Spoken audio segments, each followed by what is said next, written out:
Step back. The girl will bite. The guard's voice tore through the black marble lobby like a gunshot.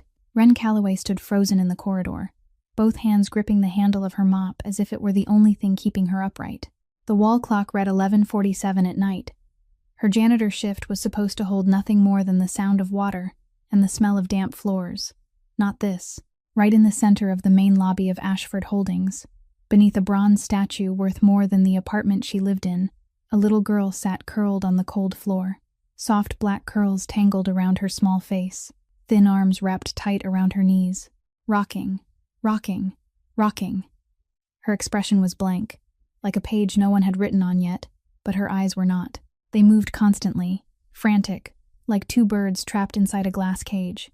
Around her, 4 men in black suits stood helpless, each keeping at least 3 yards of distance as if they were standing back from a live bomb. A nanny in a pale uniform whispered urgently into her phone that the child was having another episode and to call Dr. Myers right now, immediately. 2 other men in dark tailored suits stood even farther away, arms folded, faces carved from stone, the kind of men accustomed to watching everything and touching nothing. A low humming sound escaped the little girl's mouth and echoed softly through the vast, empty lobby, steady and alone, nearly swallowed by the building's cold silence. But Wren heard it. She heard every note, because she had heard that sound before, in a room far darker than this one, from another child long ago. She stepped forward. The guard's arm shot out across her chest like a steel bar. "That's the boss's daughter. Don't get involved." The last person who got involved disappeared the next day. No one ever saw him again. His voice dropped as his eyes flicked toward the red blinking security camera. "You understand what I'm saying, don't you?" Wren did not look at the camera. She did not look at the guards. She did not look at the man trying to frighten her with borrowed power. She looked only at the little girl. She watched the tiny fingers tapping against the marble in rhythm, with a melody only the child could hear. She watched the quickening breath each time a footstep came too close. She watched the small shoulders flinch when the fluorescent lights flickered overhead. Wren knew. She knew the feeling of a world that was too big, too loud, too fast, and of no one, not a single soul, willing to sit down beside you. "I won't talk to her," Wren said quietly, her voice calm in a way that felt almost unreal, as if she were commenting on the weather instead of stepping into the orbit of one of the most dangerous men on the eastern seaboard. "I'll just sit."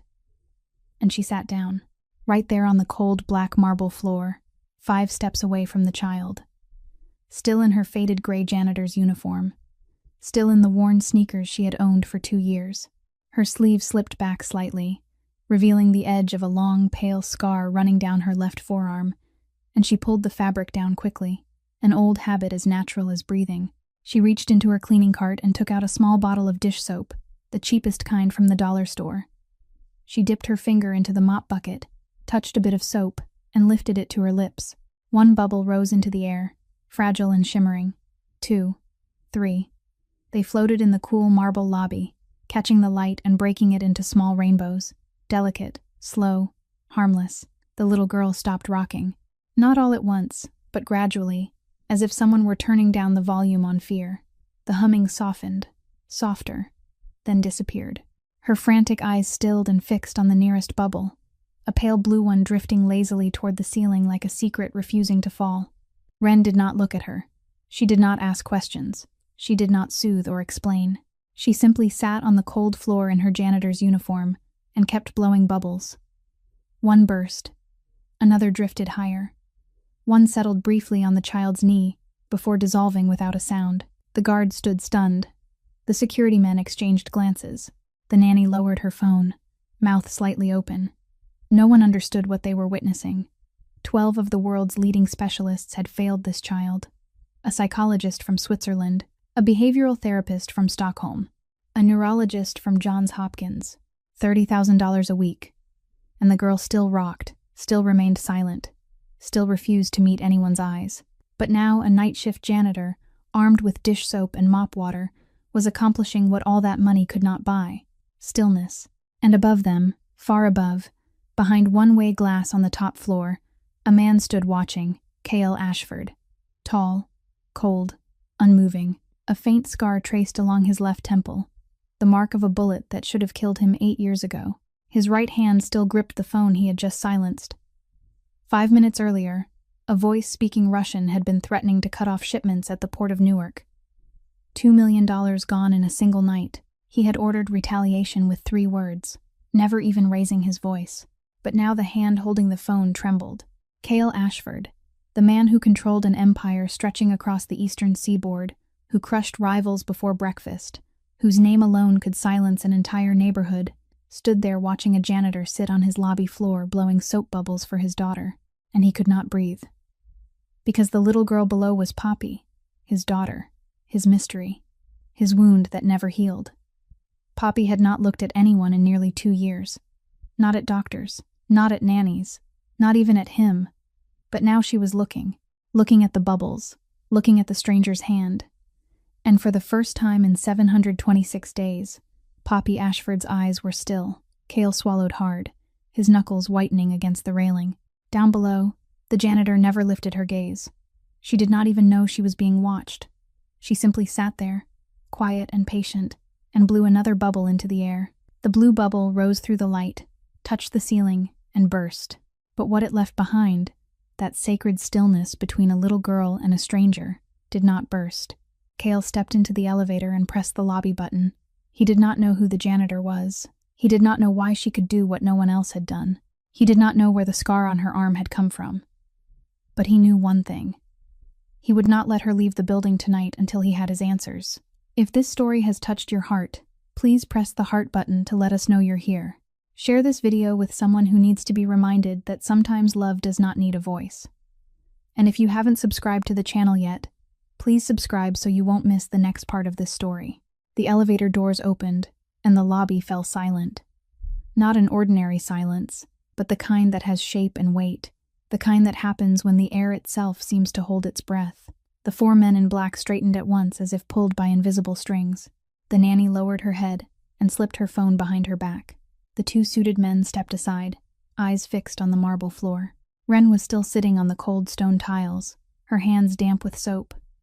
And she noticed every one of those reactions before she ever looked at the man stepping out of the elevator. She had never seen a room full of grown adults fear a single person in quite that way. Not the startled kind of fear, the instinctive kind. The kind prey feels when it scents a predator. The kind the body understands before the mind can catch up. Her gaze flicked briefly to the brass plaque mounted on the lobby wall, the engraved letters gleaming beneath the lights. Ashford Holdings. She had heard that name on late-night news broadcasts while mopping the 12th floor, always paired with words like empire, dispute, power. She did not know exactly who Cale Ashford was, but the way the entire lobby recoiled at his arrival told her more than any broadcast ever could. He walked straight toward her. He did not look at the guards. He did not look at the nanny. He did not look at Poppy, who was now lying on her side on the floor, her half-closed eyes following the fading trail of the last bubble. He looked only at Wren, and when he spoke it was not an invitation, not a question, but a command, the kind long accustomed to obedience before the sound had even finished leaving his mouth. "Stand up. Come with me." Wren rose, not because she was afraid, but because behind the steel in this man's eyes she recognized something else. She had seen that look in the mirror every night for years, the look of someone losing something and not knowing how to hold on to it. The elevator doors closed. Only the 2 of them remained. Wren stood near the corner, her hands still slick with soap, the cheap scent of dish liquid mingling with the expensive cologne of the man across from her. Cale Ashford was nearly a head taller than she was. The faint scar along his left temple stood out beneath the elevator's fluorescent light. And Wren noticed something else. His knuckles were calloused, the kind of calluses that did not come from a desk. She did not ask. There were things she had learned young. Do not ask about another person's scars unless you are ready to show your own. The top floor. The doors opened into an office larger than her apartment and Jonah's combined. Floor-to-ceiling glass overlooking the entire Manhattan skyline. Dark oak. Not a single family photograph on the desk. Not one child's drawing on the walls. The room was clean, immaculate, and so empty that Wren felt cold standing inside it. "Close the door," Cale said. And she did. He did not sit. He did not offer her a chair. He stood behind his desk, both hands braced against the polished wood, studying her as if trying to determine what parts she had been assembled from. "Who taught you that?" he asked at last. "The bubble trick, the sitting still." whatever that was downstairs. Ren met his gaze without blinking. No one taught me. I learned. From a child. She paused, weighing how much to reveal. Then she chose. Enough to answer. Not enough to bleed. My brother, Jonah. Not by blood. He was in the foster house where I volunteered when he was 4. His leg was injured. No one treated it. No one looked at him. He has sensory processing disorder. When he had an episode, I blew bubbles. With dish soap. Because we didn't have money for toys. She remembered the dark room in the foster home. Jonah at 4, curled in a corner, crying without sound because he had cried too many times and no one had come. Ren at 23, thin eyes shadowed from working 3 shifts, kneeling beside him, dipping her finger into a bowl of dishwater and blowing. One bubble rising in the dark. Jonah stopping, watching, and for the first time in weeks, falling asleep against her shoulder. I studied special education, Ren added, her voice steadier than the memory allowed. 2 years. Then the money ran out. She did not say more. She did not speak of the nights mopping mall floors to cover rent for her and Jonah. She did not mention Mrs.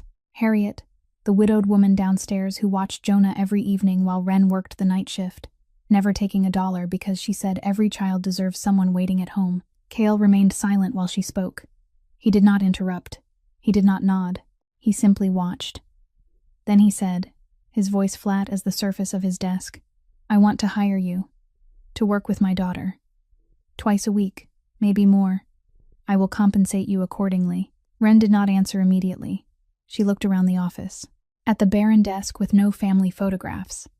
At the glass walls reflecting a Manhattan skyline glittering with billions of dollars. Then she looked back at the man who had silenced an entire lobby by his presence alone. The last time someone told me they would change my life, Ren said slowly, each word heavy as stone. I lost 3 years in hell. I don't need anyone to change my life anymore. I just need it to stop trying to kill me. The room settled into silence. Cale Ashford, whose phone call could redirect shipments worth millions in the middle of the ocean, whose single nod could determine the fate of entire families, stood there, looking at a 27-year-old janitor with soap still clinging to her hands as she refused him. And he did not know how to respond. Not because she was insolent, but because in her gray-blue eyes he saw something money could not purchase, and power could not force. Truth. The kind of truth that belongs only to those who have hit bottom and clawed their way back up with bare hands. Ren turned toward the door. Her fingers closed around the handle, but before she twisted it, she heard Cale's voice behind her, lower now, almost a whisper. Do you know my daughter's name? Ren paused. Poppy, she answered softly. I heard the nanny call her. Silence. Then Cale spoke again, and for the first time his voice did not sound like a command, but like a plea ground through clenched teeth. 726 days. She hasn't looked at anyone. Not doctors, not nannies, not me. Ren stood with her back to him, but she was listening. Tonight, she looked at you. Ren's hand tightened around the door handle. She did not turn back. But she did not walk away either. And in the quiet between them, inside that glass office overlooking the city that never sleeps, something shifted. Not loudly, not dramatically, just a thin crack, delicate as the skin of a soap bubble, forming in a wall they had both been building for far too long. 2 days passed. 2 days in which Ren mopped floors, emptied trash bins, and pushed her cleaning cart down brightly lit corridors at midnight, and thought. She thought about the little girl's eyes going still as they followed a soap bubble. She thought about the voice of the most powerful man in the building nearly breaking when he said she looked at you. She thought about the door she had neither walked through nor fully closed. On the second night, in her small Brooklyn apartment, Ren sat on the kitchen floor beside Jonah. The 8-year-old boy was drawing, his left leg folded into the most comfortable angle his damaged knee would allow, a blue crayon moving slowly across the paper. He did not look up when he spoke. Are you going to help that girl? Ren turned the glass of water in her hands. I don't know. Why not? Because I don't know if I'm enough. Jonah stopped drawing. He pushed his glasses up the bridge of his nose, tilted his head, and began to tell his story in the soft, steady whisper Ren had heard thousands of times. The storytelling voice he used to turn the real world into something survivable. Back at the foster house, there was a stray cat living under the stairs. No one would go near it because it scratched. The adults said it was crazy. They said it should be taken away. But I put a bowl of milk 3 steps from it and sat down to wait. I didn't talk. I didn't look at it. I just sat. He looked at Ren. Every day it came one step closer. On the 7th day it slept on my leg. Silence settled between them. Then Jonah added, his voice light as if sharing a secret. That girl doesn't bite because she hates anyone. She bites because she's scared. Like the cat. Like I was. Ren looked at the boy she had pulled from the darkest corner of the foster system. The 4-year-old with an untreated leg injury no one had bothered to see. Now 8, wearing glasses, walking with a limp, and understanding fear better than any specialist money could hire. She kissed the top of his head. All right, she said. I'll go. The next morning, Ren returned to Ashford Holdings, not for the night shift. An envelope waited for her at the security desk. Inside was a new employee badge, a day schedule, her pay unchanged, plus an additional allowance she had not requested. K.L. Ashford had arranged everything in 2 days, quickly and quietly, the way a man accustomed to turning intention into reality before anyone else could object. But Ren did not go to her assigned floor. She walked straight to the elevator, pressed the button for the top level, and when the oak doors of the office opened, she stepped inside without waiting to be invited. K.L. stood by the glass wall, a phone pressed to his ear, speaking in a language Ren did not understand but recognized as dangerous. He looked at her, said 2 final words into the phone, and ended the call. You came back. Not a question. A statement. I came back, Ren replied. But I have one condition. K.L. folded his arms. Ren held his gaze. I don't work for you. I am there for Poppy. And when I'm with her, no cameras, no guards outside the door, no specialists watching from behind one-way glass with their notebooks. No one. Just me and her. K.L.'s jaw tightened. This was a man who placed cameras in every corner of his building, who kept security 24 hours a day, who controlled everything from shipping routes to his daughter's dinner menu. And now a 27-year-old janitor was asking him to surrender the one thing he believed kept him alive. Control. Do you know who I am? He asked quietly. Ren did not blink. Your daughter doesn't need to know who you are. She needs to know you're safe. Those are not the same thing. Silence. The kind long enough to hear the city murmuring 30 stories below. K.L. studied her as if calculating, weighing instinct against what he had witnessed that night in the lobby. His daughter's eyes steady for the first time in nearly 2 years. Instinct lost. All right, he said. One word. Short. Reluctant. But real. Ren nodded. She turned toward the door, took 2 steps, then paused. Without facing him, she spoke again. Mr. Ashford. What? Do you know your daughter's favorite color? Silence. Longer than before. Heavier than before. Ren glanced back just enough to see the face of the most powerful man on the eastern seaboard. And on that face, there was no anger, no pride. Only a hollow space. She recognized immediately, because she had lived with the same hollow space for 21 years before she met Jonah. The hollow space of someone who does not know how to love the very thing he loves most. Blue, Ren said softly. It always starts with blue. It calms the chaos. She walked out. The door closed with a quiet click, and K.L. Ashford stood alone in his multi-million-dollar office, surrounded by the blazing Manhattan skyline, surrounded by the empire he had built with blood and with things he never told anyone, and realized something so simple it felt almost cruel. He did not know his own daughter's favorite color. He had hired 12 specialists, flown in doctors from 3 continents, spent hundreds of thousands of dollars each month, and he did not know what color she loved. His hand rested on the oak desk in the same place as before, but this time not to brace himself in authority, only to steady himself. Because for the first time in a very long while, K.L. Ashford felt the ground beneath him shift, and what unsettled him was not an enemy, not a bullet, but a question from a janitor with soap still clinging to her hands. A woman whose last name he did not even know.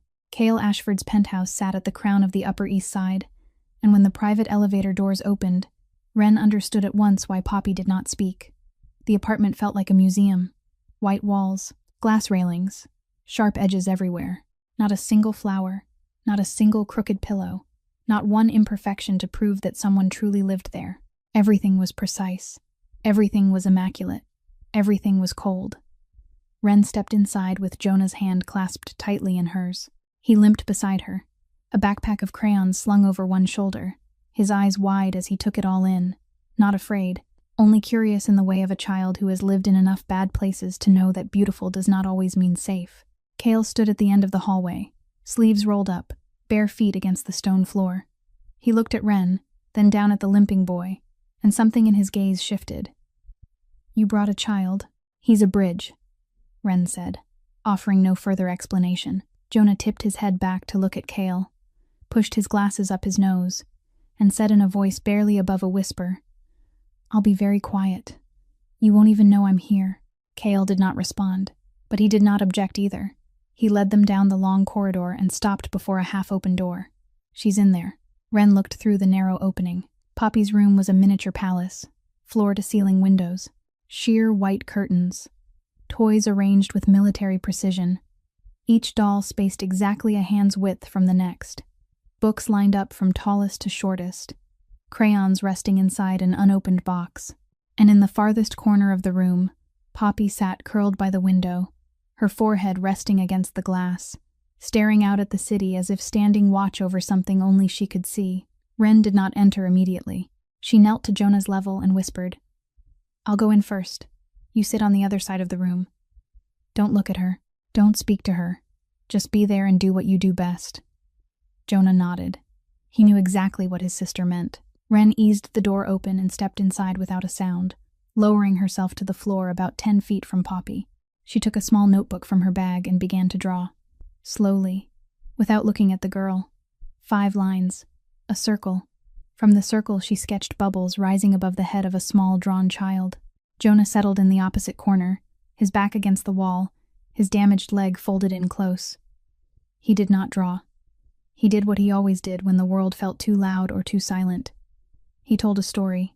His voice was soft as breath, not directed at anyone, simply released into the air like invisible bubbles. Once upon a time there was a princess who lived in a tower made of glass. The tower was beautiful, very bright, but the glass swallowed every sound. The princess spoke, and no one heard her. She waved and no one saw. She could see everyone outside, but no one could see her. Poppy did not turn around, but she tilted her head, just slightly, a few degrees, enough for Ren to notice. The girl was listening. Ren kept drawing. Jonah kept telling his story. No one spoke to Poppy. No one looked at Poppy. No one asked her to do anything. The room held only the soft scrape of crayon on paper, the whisper of an 8-year-old boy, and the quiet presence of 2 people demanding nothing except the right to remain. 3 minutes passed. 5, 7. Then Poppy stood. Ren did not lift her head, but her heart pounded so loudly she feared the child might hear it. Poppy moved slowly, cautiously, each small step placed as delicately as a bird's, as if the floor might crack beneath her if she pressed too hard. She walked past Ren, paused, and picked up the drawing of the bubbles. She looked at it. Then she continued across the room to Jonah and stood beside him, listening to one more line of the story, and then Poppy Ashford sat down, directly between Ren and Jonah, precisely in the middle, as if she had measured the distance herself. She did not speak. She did not look at either of them, but she chose to sit there. Outside the half-open door, Cale Ashford stood motionless. One hand covered his mouth. His eyes were wide as he looked through the narrow opening at a sight he had not believed he would ever see again. His daughter sitting beside someone by her own choice. Not a doctor paid $30,000 a week. Not a neurologist flown in from Johns Hopkins. A janitor and a limping boy telling a fairy tale to the air. 15 minutes later, Ren stepped quietly out of the room. She eased the door nearly closed, leaving Jonah inside still whispering, now telling the part where the glass princess discovers a small crack in the tower wall. Cale waited in the hallway, his arms crossed, though his posture had changed, less defensive, more uncertain. "She drew with you," he said, as if needing to hear himself confirm it. "No," Ren answered gently. "She sat with us. She started the conversation." Cale frowned. She didn't say a word. Ren looked at him, and in her eyes there was something both patient and sad. The look of someone who had spent a lifetime learning to hear what made no sound. "Speaking and communicating are not the same thing, Mr. Ashford." Before the doorbell rang that morning, Cale Ashford had already given an order that could cost 3 men their lives. The closed room, 1 level below the penthouse, had no windows and no cameras, only a steel table and 2 chairs. Frank Mercer sat across from him, 50 years old, a face carved from stone, thick hands resting calmly on the metal surface with the composure of a man who had cleaned up more bodies than houses. The screen in front of them displayed surveillance images from the port of Newark. 3 Ashford trucks blocked. Cargo containers empty. Drivers forced to their knees on the concrete. Volkov, Frank said. 2 million in one night. He's testing our response. Kale looked at the screen. He did not frown. He did not clench his fists. He simply watched with the eyes Frank had seen hundreds of times over 15 years. Eyes that calculated faster than speech. Send a message, Kale said. His voice did not rise or fall. It was flat as water before a storm. No words.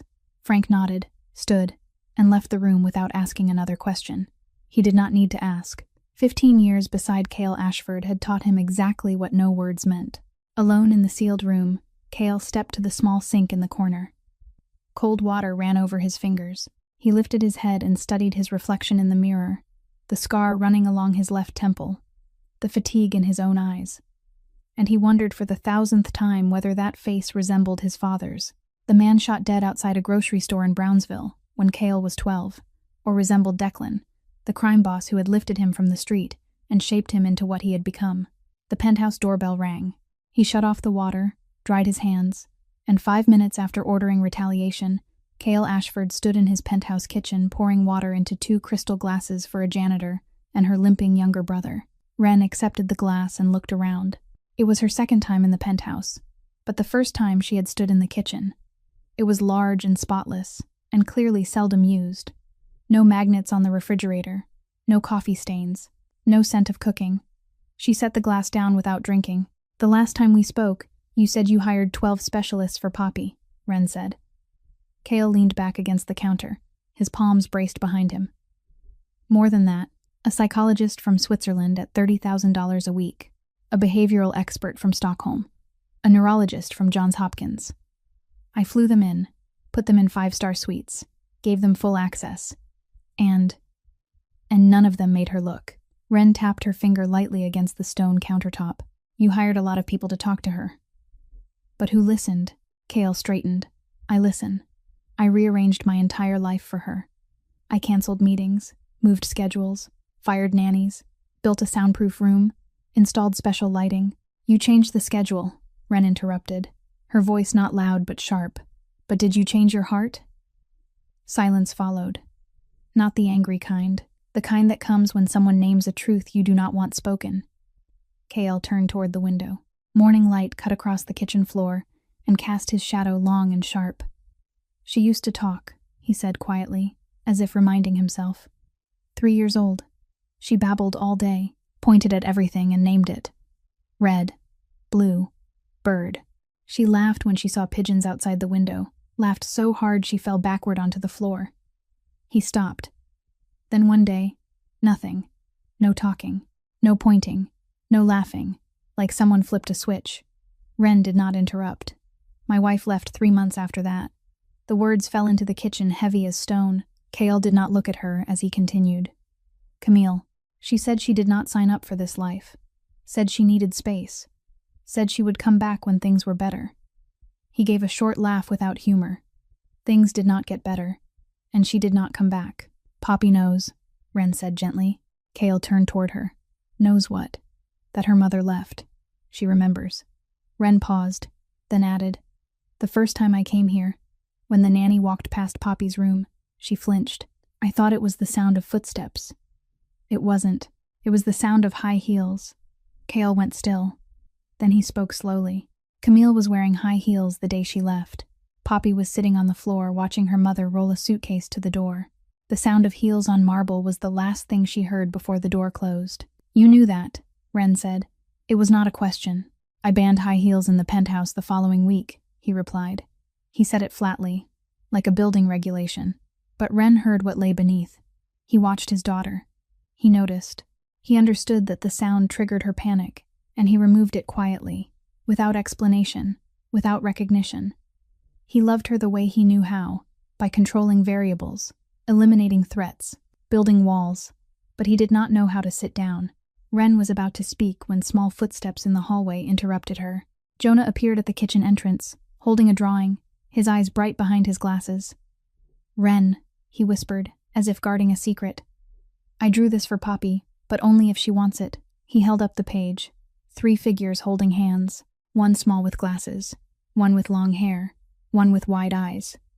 Above them, a bubble. And below, in uneven blue crayon letters written by an 8-year-old child, the words, "Home is when no one leaves." Cale looked at the drawing. He said nothing, but his hand tightened around the glass until his knuckles blanched white, and Wren saw his jaw lock as if he were holding something inside, refusing to let it escape through his mouth. She understood, because those words were not only written for Poppy, they were written for every child who had ever sat on the floor watching someone roll a suitcase out the door, including the 12-year-old boy in Brownsville who had stood on a sidewalk outside a grocery store, staring at his father's body and understanding that his father would never be coming home. By the 3rd week, Wren spread an old picnic blanket across the floor of Poppy's room, a faded plaid one she had carried from their Brooklyn apartment, soft and worn, holding the familiar scent of home rather than the sterile air of the penthouse. Jonah arranged the food the way they had practiced the night before. Grapes cut in halves, small squares of cheese, plain crackers, everything soft, everything bite-sized, nothing hot, no sauce, nothing that might assault the senses of a child for whom the world was always too loud, too bright, too much. Wren set a small Bluetooth speaker at the edge of the blanket and pressed play. Debussy, Clair de Lune. The piano drifted into the room slowly and gently, like water poured into a glass without disturbing the surface. Poppy sat in her usual place by the window, but today something was different. She was not facing the glass. She was facing the blanket. Jonah settled at the edge, his back against the bed frame, and began his story. His voice was soft as breath, steady, not directed at anyone, simply released into the air as always. The glass princess found a magic pencil. It was very small, no bigger than her little finger. But whatever she drew became real. She drew a bird, and the bird flew out from the glass wall. She drew a sun, and the tower felt warm for the first time. She drew a door, and the door appeared in a wall that had once been nothing but glass. Poppy listened, and at the same time, she picked up a crayon and began to color. Wren saw it, and her heart began to pound so hard she had to bite the inside of her cheek to keep from reacting. Poppy was listening to Jonah's story and coloring at the same time. 2 actions at once, the first time. In 3 weeks she had only done one thing at a time, either listening, or drawing, or rocking, or staring out the window, never together. But today Jonah's voice held one half of her mind, and the crayon held the other, and the two halves did not collide. They coexisted. It was a kind of progress 12 specialists and hundreds of thousands of dollars had never reached. Wren said nothing. She quietly slid the blue crayon closer to Poppy than any other color in the room. Blue first. Always begin with blue. In the doorway, Cale stood watching. Wren had known he was there, but today his posture was different. His arms were not crossed. He was not leaning against the frame like an observer. His hands were pressed against his chest, fingers gripping the fabric of his shirt. And Wren understood. He was not guarded. He was afraid. Afraid to hope. Afraid that if he allowed himself to believe what he was seeing, it would be taken from him the way everything else in his life had been taken. His father taken outside a grocery store. His childhood taken by Declan. Camille taken. His daughter's voice taken. Cale Ashford feared hope more than bullets. Poppy finished a wide stretch of blue. Then she reached for another crayon. She drew 3 figures. The first small with glasses. The second taller with long hair. The third tallest of all, with a line across the face in the exact place of a scar along the left temple. Jonah kept telling the story. Wren remained silent, but both of them saw. Poppy picked up a red crayon. She colored the shirt of the third figure red. Carefully, slowly, stroke by stroke, Cale stepped into the room. No one invited him, but his feet moved before his mind could order them to stop. He stopped 2 steps from the blanket and looked down at the drawing. His voice came out rough. Red, that used to be her mother's favorite color. Poppy paused. The red crayon rested between her small fingers. She did not look up immediately. The room held its breath. Even Jonah stopped mid-sentence, the fairy tale suspended in the air. Then Poppy lifted her head. She did not look at Wren. She did not look at Jonah. She looked at Cale, straight into her father's eyes. And in the smallest voice a human being can make, softer than breath, softer than a leaf falling, softer than a soap bubble bursting on her knee that night in the lobby, Poppy Ashford whispered 2 words. Still is. Cale's knees gave way. Not slowly. Not with control. The backs of his legs struck the edge of the bed and he sank down, one hand covering his mouth, breath leaving him in a tremor like a string pulled too tight and suddenly released. His eyes were wide as he looked at his daughter, at the drawing of 3 figures, at the red shirt on the one marked with a scar, and tears did not fall but hovered there, bright at the rim, catching the late afternoon light spilling through the windows. Poppy said nothing more.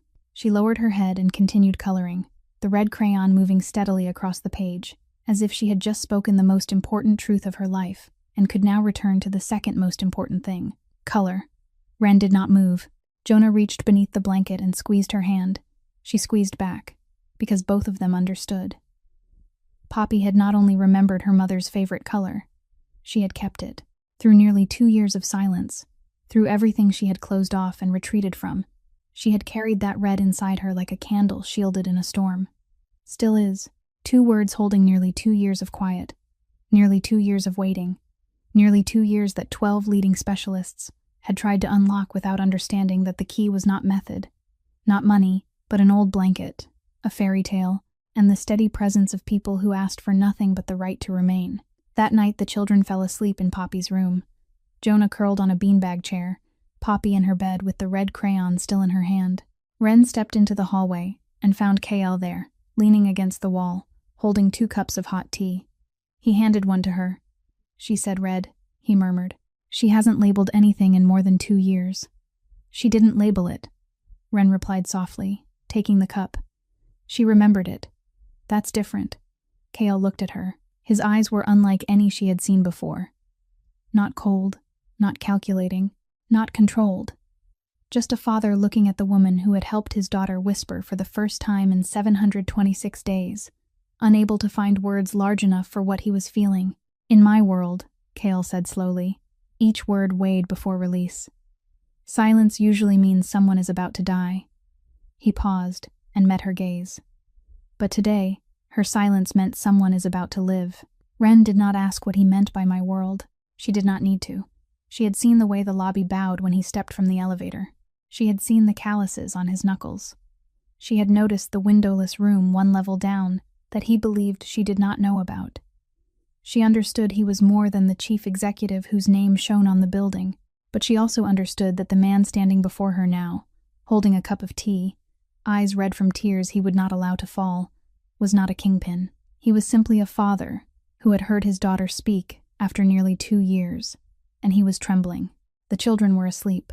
Jonah curled on the beanbag chair in Poppy's room, blanket tucked beneath his chin, his glasses resting on the nightstand beside the red crayon. Poppy still held even in sleep. The penthouse settled into silence, the particular kind that comes only when children are sleeping, and the adults are left unsure what to do with the space their small bodies no longer fill. Ren stepped out onto the balcony. October wind moved in from the river, cool enough to remind her that winter was coming and that her only coat was thinner than it had been last year. She leaned back against the railing and looked out at the Manhattan skyline. Millions of lit windows scattered like sugar across black velvet, and thought that the city was far more beautiful from 30 stories up than it was from a subway platform at 3 in the morning. The glass door slid open behind her. Kale stepped out carrying 2 cups. Not tea this time, but black coffee, hot, and he handed one to her without asking if she wanted it. They stood side by side in silence. Not close, not distant, just far enough apart that the wind did not carry one person's warmth to the other. Ren took a sip and the wind strengthened. She lifted her left hand to brush her hair from her face, and her sleeve slipped down. The scar, long, pale, running from her wrist nearly to her elbow, stark against her skin in the yellow light spilling from the living room. She realized a second too late. She pulled the sleeve back down in a reflex, so familiar she did not have to think, but it was too late. KL had seen. He did not speak immediately. He did not stare at her. Instead, he raised his own hand and traced the scar along his left temple, his finger moving slowly over the ridge the bullet had carved 8 years earlier, as if offering his wound before asking about hers. "Mine was a bullet," he said quietly. 8 years ago, the man was 3 yards away. I turned my head at the right second. It grazed instead of went through. He lowered his hand. "Yours." Ren looked into her coffee. Steam blurred in the cold air. She could lie. She could say bicycle accident, kitchen mishap. Any of the stories she had given 100 times to 100 people who asked. But this man had just pointed to a bullet scar without blinking, so she did not blink either. A broken bottle, she said. Foster father. 14. Cale said nothing. He simply watched her. And in that quiet, Ren began to speak, not because she wanted to, but because for the first time in 27 years, she stood beside someone marked by damage and did not feel the need to justify why she had survived. I entered foster care at 6. 4 families. The first forgot to feed me breakfast. The second was kinder but moved away after 7 months. The third, she paused, and her fingers brushed lightly at the fabric covering the scar beneath. The foster father drank. Every night. Most nights he only sat and drank, but some nights he did not sit. The wind moved around them. Manhattan glittered below. Indifferent. That night I was 14. He was more drunk than usual. A new child had come to the house, 4 years old, crying without stopping. He stood up and walked toward him, and I recognized that look. I stepped in front. He picked up a bottle. She delivered the next words with a calm so steady it was almost unreal, the kind that belongs only to someone who has told the story to herself enough times that it no longer bleeds, only scars. The bottle shattered on my arm. I grabbed the boy and ran outside, blood from elbow to wrist. A neighbor called the police. In the report, they wrote that I had a history of violence because I pushed him down while pulling the child away. She let out a short breath that might have been a laugh. At 15, I ran from the next placement, slept in subway stations, under bridges, shelters when there was space. At 16, I worked 3 jobs and rented a room in Bushwick, the size of a closet, the kind where if I lay down both shoulders touched the walls. At 23, I went back into the system, not to stay but to volunteer. That's where I met Jonah. 4 years old, a leg injured long before, never treated, walking crooked, sitting in the darkest corner of the room, not crying, not speaking, just staring at the wall. I sat beside him and said the words no one had ever said to me. I'm not going anywhere. She paused. At 20, I enrolled in special education. 2 years. Ran out of money. No loans. I left. There was a woman, Ren continued, her voice softening as if touching something fragile. Mrs. Lena. At the second foster home she cooked, the only one who looked at me like a child instead of a case file. She used to say something I never forgot. Ren kept her eyes on the skyline. Don't raise your voice. Lower your body. She swallowed. Mrs. Lena died when I was 17. I never got to say goodbye. Silence stretched long between them. The Manhattan wind carried distant horns and the restless pulse of a city they both belonged to and yet never truly did. My father was shot in front of me when I was 12, Cale said quietly. Outside a grocery store in Brownsville. I was 3 steps away. I saw everything. He drank from his cup. A man named Declan Ashford picked me up from the street, raised me, taught me, made me his heir. I did not choose this world. It chose me before I was old enough to understand what I was losing. He paused. A long pause. Then he continued, each word deliberate. I killed my first man at 22. I am not proud of it, but I will not pretend it did not happen. Ren did not step back. She did not flinch. She did not alter the way she stood. She looked at him, at the scar along his temple, at the eyes she had first seen cold as steel in the lobby that night, but which now were open in a way she suspected very few people had ever witnessed.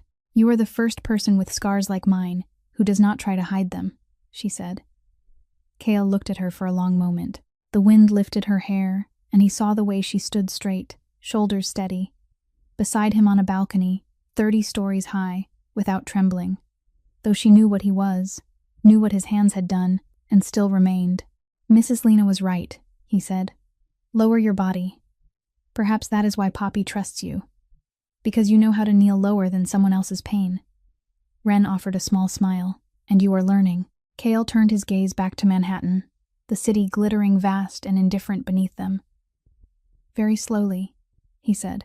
Ren stood in front of the mirror in her Brooklyn bathroom and studied the only shirt she owned that was still intact. A white long-sleeved blouse with a simple round collar, bought at a thrift store 2 years earlier for $3. Not torn, not stained, just a little thin at the elbows. It was the best she had for her first dinner at Cale Ashford's penthouse. She tugged the sleeves down carefully, making sure the scar was covered, then turned toward Jonah.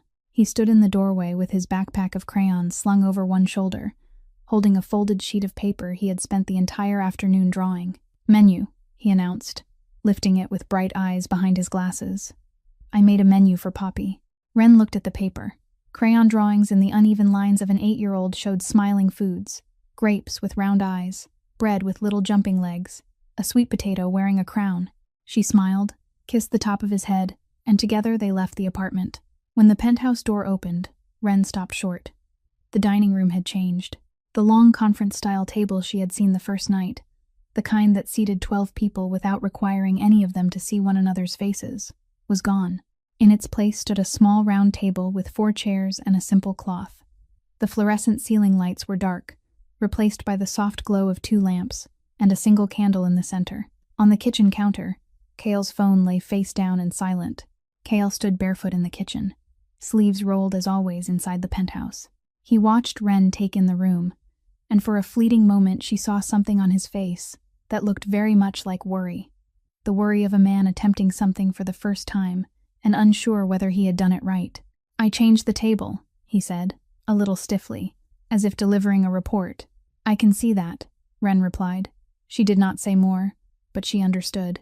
He had listened, not with his ears, but in the way he had listened to the sound of high heels and banned them, the way he now looked at the cold length of a conference table and replaced it with a circle. He loved through action. It was only that his actions had always been too large, too distant, more like building walls than opening doors. Poppy was already seated, hands folded in her lap, a blue crayon tucked between her fingers like a small anchor she would not release. When Jonah sat beside her, he opened his hand-drawn menu and laid it between them. "Tonight's menu," he whispered with formal gravity. He pointed to each picture. "This is Sir Grape. He's a little sour but very cheerful. And this is Princess Sweet Potato. She's soft and warm and never shouts. And this is Night Cheese. He's square and reliable." Poppy studied the page, and she smiled. Small, thin, almost invisible, but there. The corners of her mouth lifted at the story of a limping boy turning dinner into a fairy tale. The food was set out. Soft. No sauce. No heat. Grapes cut in halves. Small cubes of cheese. Roasted sweet potato in neat pieces. Plain crackers. Poppy's plate and Jonah's were identical. Same items, same arrangement, same portions. Because Ren knew sameness meant safety, meant predictability, meant one less thing for Poppy's senses to manage. The first few minutes were quiet. The candle flickered. No Debussy tonight. Only the small sound of Jonah chewing and the light tap of Ren's fork against her plate. Poppy sat still, looking at the food, blue crayon still in hand. Then Jonah swallowed a bite of cheese and asked in the gentlest voice he could manage, "Poppy, after dinner do you want to color?" No answer. Her gaze lowered to her plate, to the soft piece of sweet potato, small, plain, harmless. Jonah waited. Ren waited. Kale waited, his fork suspended in midair, eyes fixed on his daughter. Then Poppy reached out. Small fingers closed around the sweet potato. She lifted it to her mouth, and she ate. Ren froze. Her whole body stilled as if someone had pressed pause, fork hovering, lips parted, watching the 5-year-old chew slowly as though it were the most ordinary act in the world, when to everyone else at that table it was a miracle. Kale stopped breathing, literally. His chest did not rise. His knuckles whitened around the fork. His eyes widened as he watched his daughter. Jonah grinned, bright and unguarded, as if he had no idea that this moment could break 2 adults open. "Same," he declared, holding up his own piece. "We're eating the same thing." Ren leaned toward Kale and whispered low enough that only he could hear. "She didn't eat this morning, did she?" Kale shook his head, jaw tight. "Not yesterday either. She's choosing this moment," Ren murmured. "Choosing this company, choosing this quiet." Dinner continued. Slow, quiet. Poppy ate another grape, then a piece of cheese. Each bite a small miracle no one dared name for fear that naming it might make it vanish. At the end of the meal, Poppy set down her crayon. She reached out and touched Jonah's hand. Kale flinched in his chair. Ren lifted her palm toward him in a silent signal. "It's all right. Don't move." Poppy looked at Jonah, at Ren, then at Kale, and she said clearly, gently, beautifully, "Blue." Kale dropped his fork. The metal struck marble and rang in the silence like a bell. Jonah looked at Poppy, then at Ren, and whispered with the quiet understanding of a child who has known long stretches of silence. She speaks in colors. That's how she feels safe. Cale looked at his daughter. Then he did something Ren did not expect. He rose, walked to the counter, took a napkin, and the blue crayon Poppy had set down. With the same hands that had held a gun, signed orders that cost lives, gripped a bottle in a sealed room with Frank Mercer. Cale Ashford drew a blue bubble on the napkin. Clumsy, crooked, so misshapen Jonah had to bite his lip not to laugh. He placed the napkin in front of Poppy. She studied the awkward bubble drawn by her father. Then she picked up the crayon, leaned down, and drew another bubble beside his. Rounder, smoother, but beside it. For the first time, Poppy Ashford responded directly to her father. Not through doctors. Not through specialists. Not through one-way glass or notebooks. Simply with a blue crayon on a napkin, at a candlelit table, beside a limping boy who was smiling and a janitor whose hands were still rough from dish soap. Ren glanced at Cale. His eyes were red.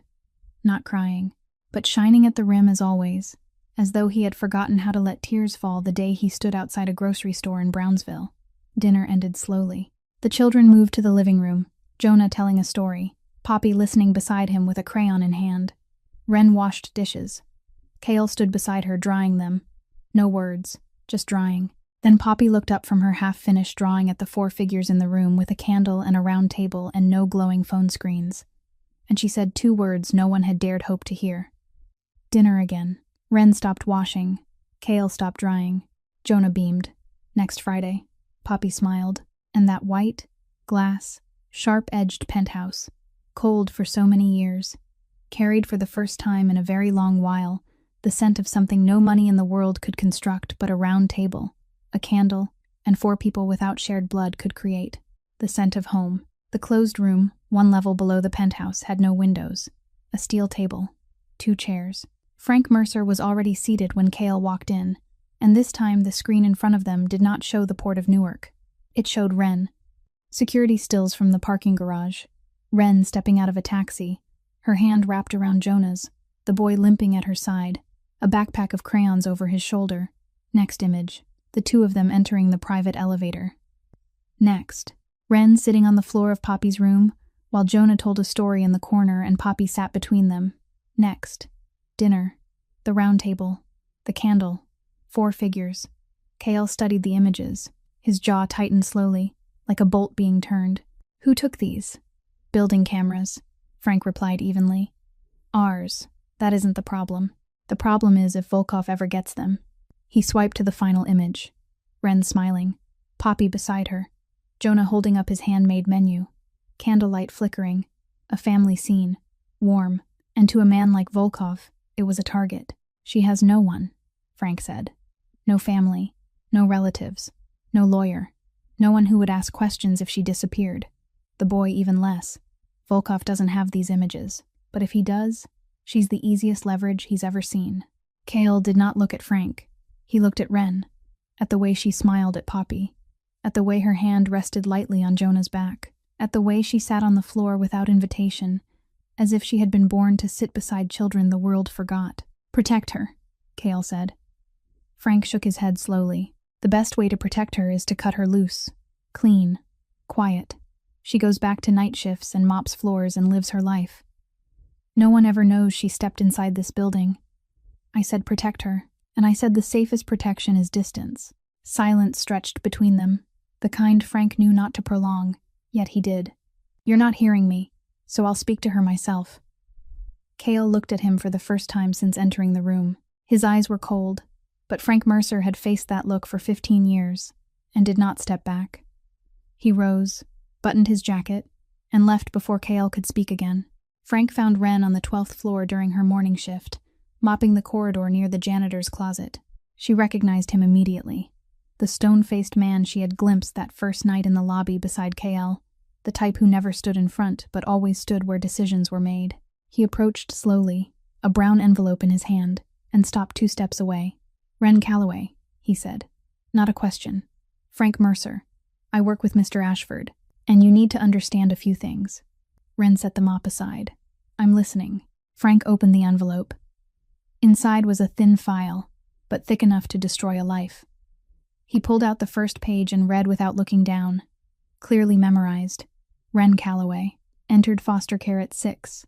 4 placements. Third placement. Documented domestic violence. Age 15. File notes history of aggression. Pushed guardian to the ground. He looked up. On paper, you have a violent history.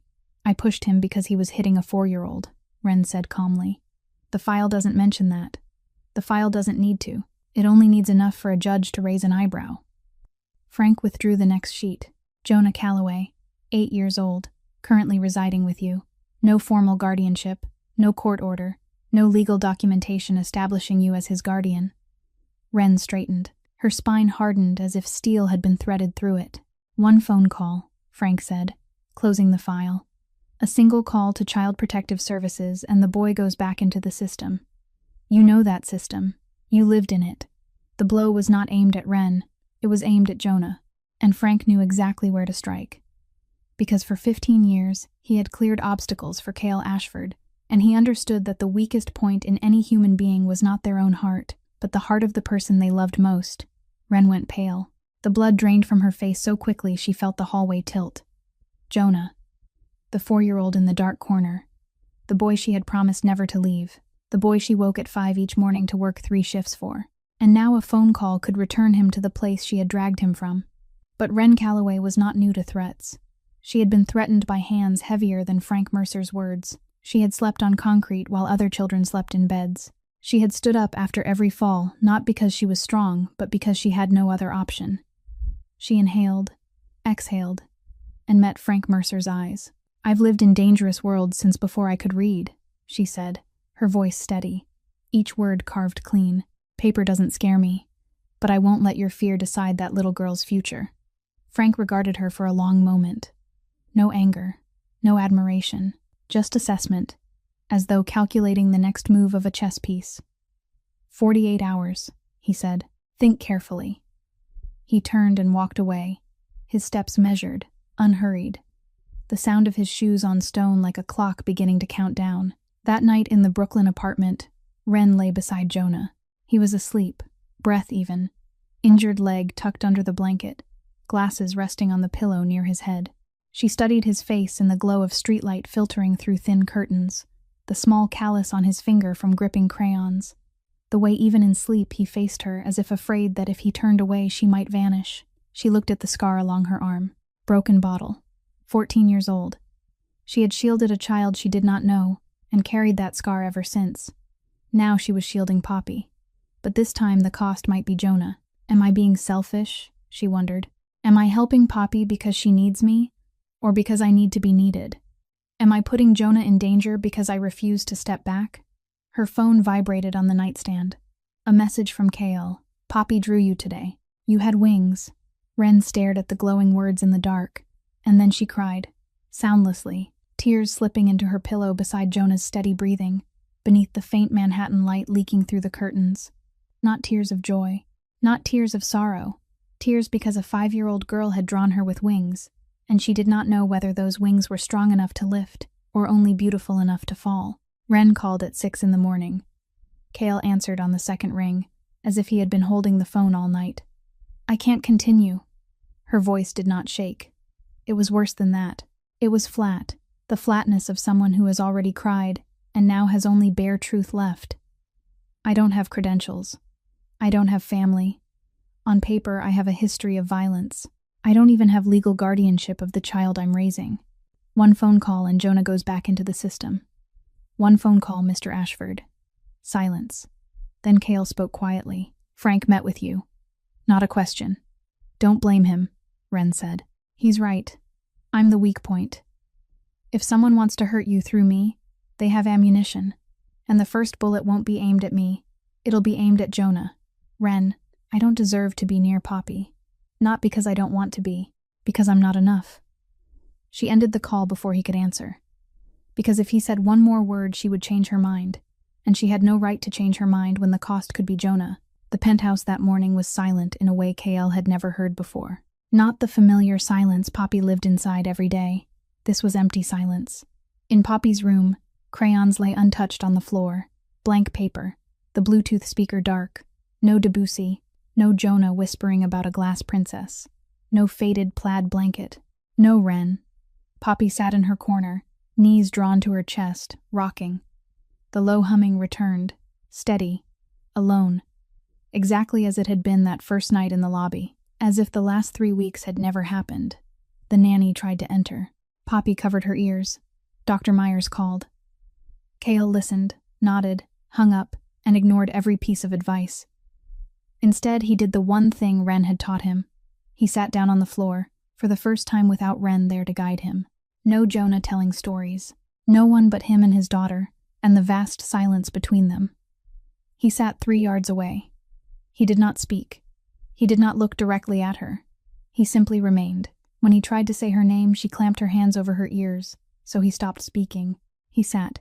5 minutes. 10, 20, 30. His knees ached against the cold stone. His back stiffened. He did not move. 45 minutes. Poppy lowered her hands. The rocking slowed. The humming faded. She turned her head and looked at her father. The Man 12 specialists had never taught to sit still, but a janitor had, and in her eyes was something Cale had never seen directed toward him. Trust. Poppy stood, small steps like a bird's. She walked to him and leaned her head against his shoulder. For the first time in her 5 years of life, ever. Cale did not move, did not breathe, did not raise his arms for fear any motion would shatter something more fragile than a soap bubble. Her dark curls brushed his neck. Her small warmth seeped through his shirt. And Cale Ashford, who had killed his first man at 22, who issued retaliation in 3 quiet words, who did not cry when a bullet grazed his temple, wept, not loudly. Tears ran down his face and onto his shoulder, silent and hot, and more than he knew he had been holding for how many years. 11 that night. Brooklyn. A knock at the door. Wren sat on the kitchen floor, eyes swollen. A glass of cold water in her hands. She was not expecting anyone. Jonah was asleep. She opened the door. Cale Ashford stood in the dim hallway. Black coat, hair disordered, eyes red. No bodyguards, no driver waiting, just him. Poppy leaned her head on me tonight, he said hoarsely, the first time in her life. Wren gripped the door frame. You taught me to sit down. You taught me to stay. You taught me to be quiet long enough for my daughter to believe I would not disappear. He looked at her. And now you want to leave. I'm afraid of losing Jonah. You don't understand. I do, Cale said. More than you think. I almost lost Poppy every day for 2 years, and all I did was throw money at the problem and hope someone better than me would save her. He stepped closer. I will fix the guardianship for Jonah. Legally, cleanly, tomorrow. The best lawyer. Not the kind I usually use. The kind judges trust. Why? Wren asked, her voice breaking. Because for the first time in my life, Cale said, I want to protect someone without violence. Wren looked at him, at the red in his eyes, at the way he stood in a worn Brooklyn hallway, a man who controlled an empire across the eastern seaboard, standing there without guards, without weapons, with nothing but a promise, and for the first time looking exactly like what he was trying to become. An ordinary man asking another ordinary person not to walk away. She did not say yes, but she opened the door wider. And he understood. The next morning, the closed room, steel table, 2 chairs. Cale was already seated when Frank entered. From today forward, Cale said without greeting, Wren Calloway and Jonah Calloway are under level 1 protection. Like Poppy. Like me. Frank stood still. She is not a weakness, Cale continued. She is the reason I still want to hold on to any of this. He glanced around the sealed room, the steel table, the blank walls, 15 years of power and violence and control. Without her, what am I holding it for? Frank was silent for a long moment. Then he spoke carefully. Declan would never have allowed this. Declan is dead, Cale replied, and I am not him. Frank studied him, longer than usual. In the eyes of the man 20 years younger, Frank Mercer saw Declan Ashford for the first time in years. Not the Declan of territory and blood, but the early Declan who had lifted a 12-year-old boy from a Brownsville sidewalk and said, From now on, you're mine. The same certainty, the same immovable force, directed somewhere new. Frank nodded, not out of fear, out of respect. He turned, stepped into the corridor, and pulled out his phone. Add 2 names to level 1 protection. Ren Calloway and Jonah Calloway, direct order from the boss, effective immediately. He ended the call and stood alone in the hallway, staring at the closed door behind him. Then he murmured, low enough for no one to hear, heavy enough to bend the air. The last time he protected someone like this, that person still ended up dead. Ren returned to the penthouse the next day, and Poppy was waiting in her usual place by the window, but this time she was not turned toward the glass. She was facing the door, waiting. When Ren stepped in with Jonah, Poppy did not run forward, did not rise, but she lifted her blue crayon and began to draw, as if she had been holding her breath for a full day and was only now allowed to exhale. That afternoon, the old plaid blanket lay across the floor again. Jonah told his story from his familiar corner, his whisper guiding the glass princess into a new land where flowers grew out of paintings and birds sang in colors. Ren sat beside Poppy, drawing quietly. Kale sat on the floor with his back against the bed, legs stretched out, fingers stained with crayon. He had sat on the floor every day since the moment Poppy leaned her head against his shoulder. Still awkward, still unsure, but present. Poppy finished covering most of the page in blue. Then she stopped. She looked at the crayon box. Her hand hovered over the rows of color, as if weighing something more important than choice. Then her small fingers pulled out a yellow crayon. Ren felt her heart stumble. Poppy had never used yellow. Blue was safety. Red was memory. Yellow was new territory. Poppy drew a small streak of light in the corner of the page. Neat. Contained. Like sunlight slipping through a crack in a door that had once known only dark. Ren asked gently, her voice careful as glass. What is that, Poppy? The girl studied the yellow mark, then looked at Ren, then spoke, clear and steady. A single word held captive for nearly 2 years until this moment. Hope. Ren's throat closed. Heat rose behind her eyes and she lowered her gaze so Poppy would not see the tears forming, because she knew if she cried now, the child might think she had done something wrong. Kale, hands smeared blue and red, looked at the small yellow streak against the sea of blue. His voice came rough, stripped of armor. That's right, sweetheart. 3 words. That's right, sweetheart. Poppy returned to her drawing as though she had revealed the greatest secret of her life, and could now rest. That night, for the first time, Ren and Jonah stayed over. Kale had arranged the small sitting room beside Poppy's bedroom with a pull-out sofa, blankets, pillows, a warm lamp. Jonah lay under the covers, glasses on the nightstand beside a fresh pad of paper, and a new box of crayons Kale had bought him. 64 colors. The kind Ren had never been able to afford. Ren sat on the edge of the bed, tucking the blanket around him, brushing his hair back. Jonah closed his eyes, then opened them again. Ren. Yes, Bug, if you stay here with Mr. KL. He paused, swallowed, eyes fixed on the ceiling because it was easier than looking at her. Will you still need me? Ren felt something inside her shatter. Not crack, shatter. Like the bottle against her arm at 14, only this time from the inside out. She knelt beside the bed, took his hands, and held his gaze until he met hers. Bug, listen to me. I found you in the darkest, dirtiest, loneliest room I have ever stepped into. You were 4, your leg hurt. No one saw you. I sat down next to you and I chose you. Not because I had to, because I wanted to. She squeezed his hands tighter. Nothing in this world changes that. Not money, not penthouses, not anyone. Do you hear me? Jonah swallowed tears. Promise. Promise. You were my home before anyone else was anything. He cried then, quietly, tears soaking the pillow. Ren leaned forward and pressed her forehead to his, the two of them lying there in silence in a billionaire's penthouse neither of them belonged to, trying with everything they had to belong to each other first. In the hallway, Kale paused. He had not meant to listen. He had only walked past, but Ren's voice was low and full of something he recognized. He stood against the wall, eyes wet, hands clenched at his sides. He understood then. Ren was not only the gentle woman who blew soap bubbles on a marble floor. She was a warrior. She had fought her entire life, not with guns or power, but with something stronger. A promise to a child who was not her blood, that she would never leave. And she had kept it. Every day, every night shift, every $3 meal, every worn pair of shoes. Kept it. In the pocket of Kale's coat rested the completed guardianship papers for Jonah. Legitimate, clean, a reputable attorney, just as he had promised. Ren Calloway's name printed where it should have been years ago. He had kept his word too. The next morning, Ren woke on the sofa with Jonah curled beside her. Soft footsteps approached. She opened her eyes.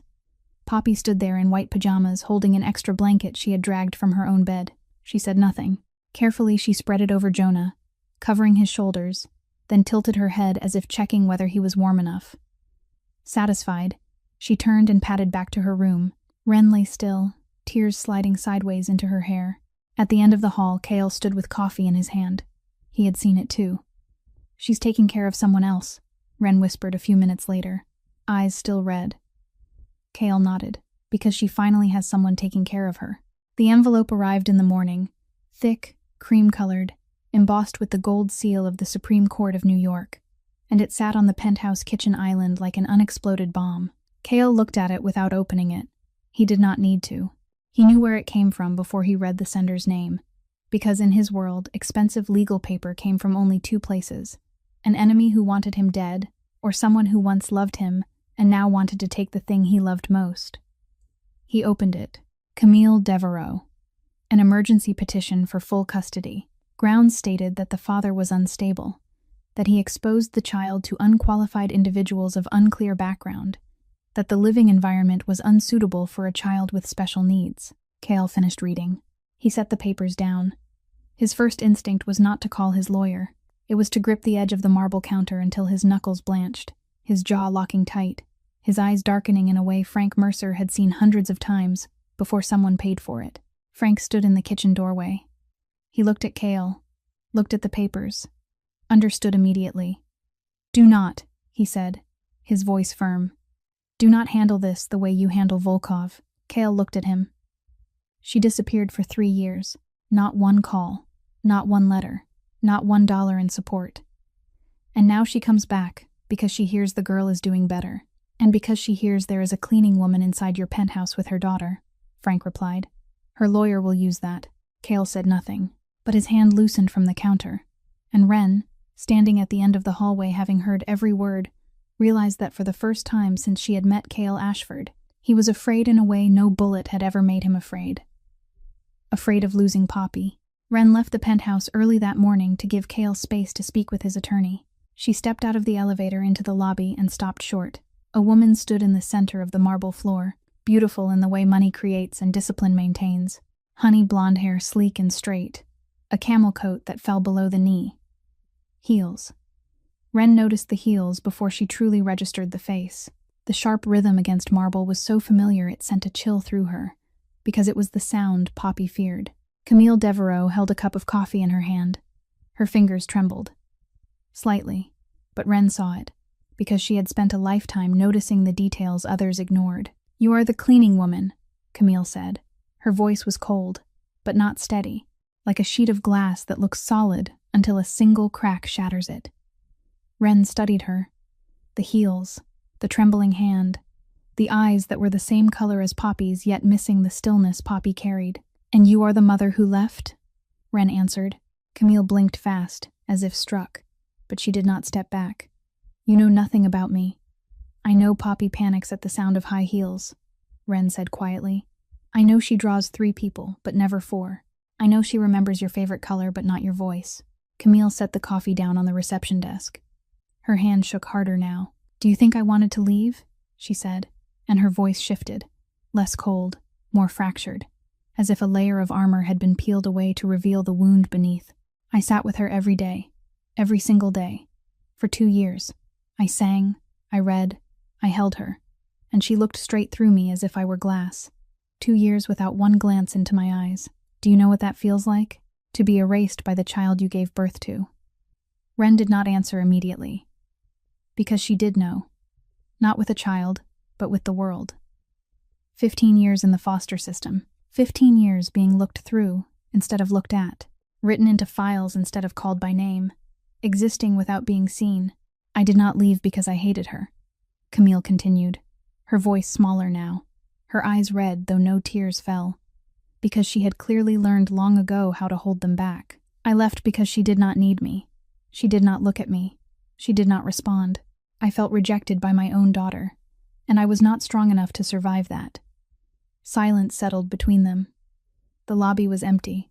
Morning light streamed through glass and fell across the marble floor between two women. One in a $1,000 coat, one in a $3 white shirt from a thrift store, both carrying wounds no one could see. "She does need you," Ren said at last, her voice softer now because she understood that the woman in front of her was not a monster. She was a frightened mother, hurt by her child's silence, who chose to run instead of endure. Wrong, but not evil. She just does not know how to say it. And you did not have the patience to wait. Camille held Ren's gaze for a long moment. Then she asked, almost in a whisper, "How long can you wait?" "As long as it takes," Ren said. "I waited my whole life for a family. So yes, I know how to wait." Camille looked down at her heels, the heels Poppy feared, the heels KL had banned from the penthouse, the heels that were the last sound her daughter heard before her mother disappeared. "Take care of her," Camille said without lifting her head, her voice threaded with surrender, envy, and pain. "Better than I did." Then she turned and walked away, the sharp click of her heels fading across marble until the lobby doors closed, and the silence returned as if she had never been there. That night in the penthouse kitchen, Ren told KL everything. He leaned against the counter, jaw tight, eyes shadowed.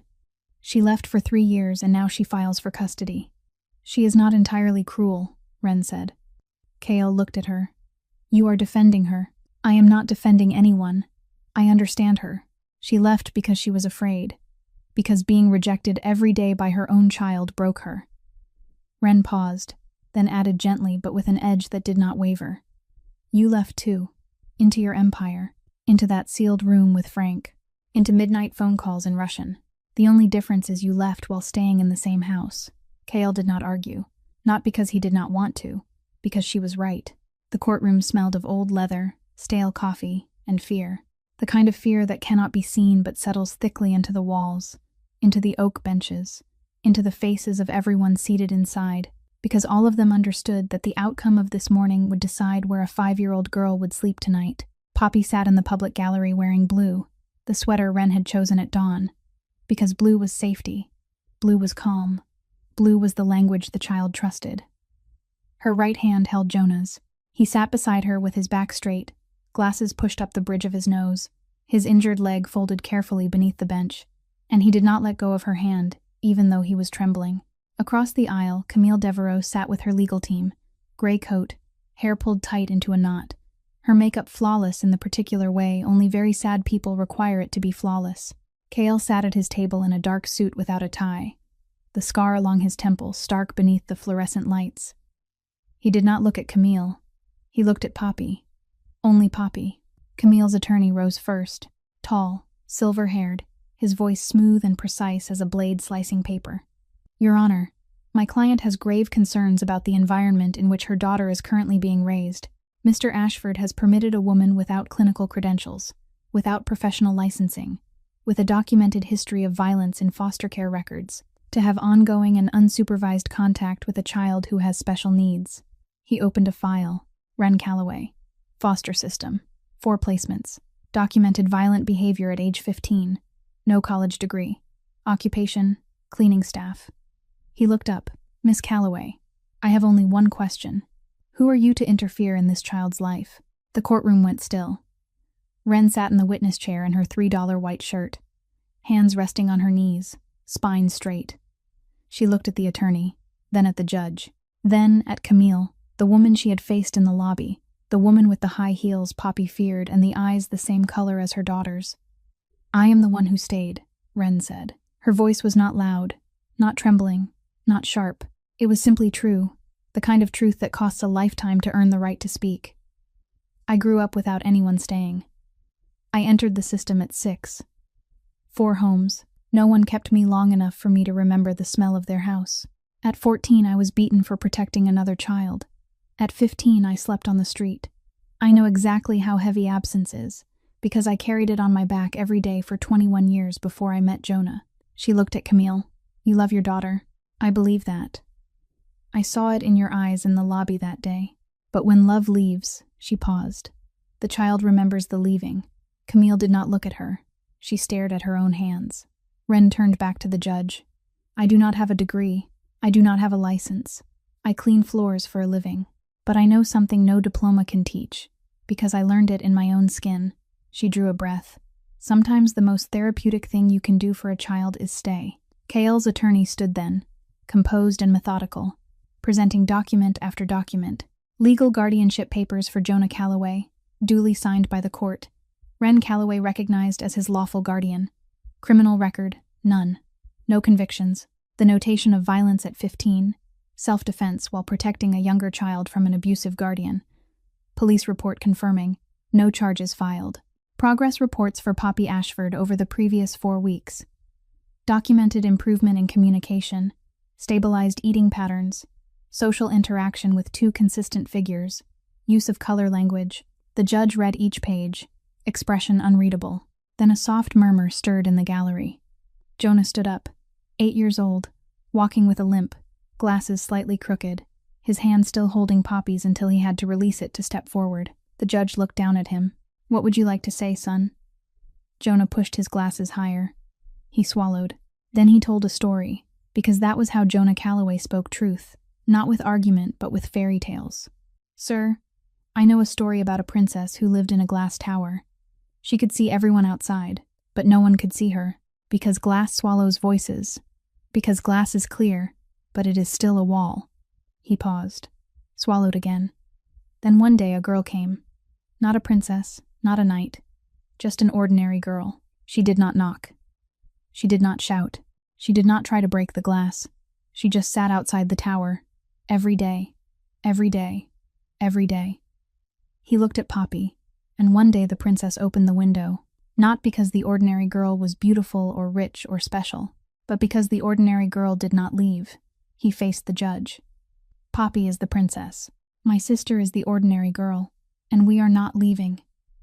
The courtroom fell utterly silent. The silver-haired attorney stared at his desk. Camille bowed her head. In the gallery, Poppy reached out and touched the empty space beside her where Jonah had been sitting, as if saving it for his return. Publicly, clearly, before the court. The judge was quiet for a long time. He looked at the files, at Poppy, at Jonah limping back to his seat, at Ren, at Kael, at Camille.